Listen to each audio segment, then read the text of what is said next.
You know, I used to play with Reggie, I used to be on a team with him, and it was for a short time, a very, very short time. Team CLG was founded by my brother Dan and also HotShot, and at that point, you know, it just consists of the best players in League of Legends, right? What happened was, like Reggie didn't like being on the team with me, and then he decided to go off on his own way. There was some internal strife, you know, so I just decided to leave and form my own team. And a really big reason why I did start Team TSM was to beat CLG. The rivalry was a really big deal to start because it was just purely obvious that, you know, I did not like CLG and I did not like HotShot.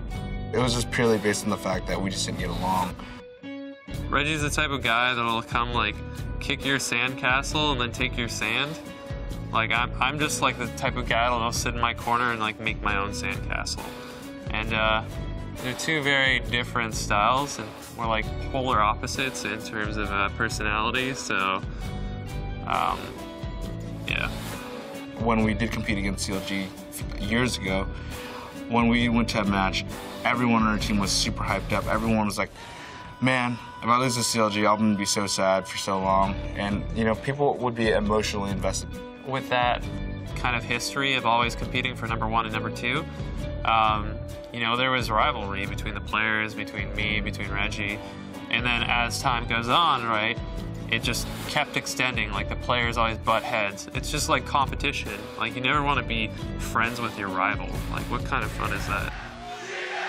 Against CLG, my sodium levels kind of go out of control. They just have TSM's number. Well, they're just 3SM, you know? As far as I know, the only NA team that I'm worried about is Cloud9. The rest are non-existent, especially CLG. It's crazy how much League has grown since then. When it started, it was like us playing dinky online tournaments, and now we're playing at MSG. Like, it's crazy. Every single time we went back to New York to go compete, we'd always go by Madison Square Garden. Every time we'd go by, there'd be someone famous, you know, performing there. Never would I have imagined to be able to compete there, ever. Like, not in a lifetime. It's actually kind of funny to me that CLG and TSM are playing in the grand finals at MSG.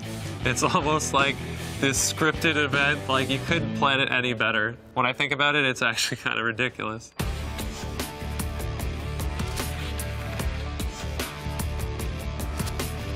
For a long time now, the rivalry really has died down because of just straight up how poorly CLG has done for the last 3 years. CLG has been losing quite badly to TSM in the past while, so it'd be a good breath of fresh air to see CLG win. Our players do really want to win. They do feel like there is a rivalry from the past. I think that if CLG starts to perform again and starts to play well again, maybe there'll be a rivalry back again. If CLG beats TSM, I think TSM fans are going to be real salty, so it'll kind of add a spark to the fire. If we were to take second in North America, we would consider that a failure. My players, my coaching staff, and everyone has worked extremely hard for this year. If we were to lose, I think that I'd be in tears, but at the same time, if we were to win, I think that it is going to be another milestone that we've hit. Everything's been leading up to this moment, right? Good, CLG's had its best season so far. We're looking really strong going into the finals. But imagine we lost the grand finals. Like, what kind of story would that be?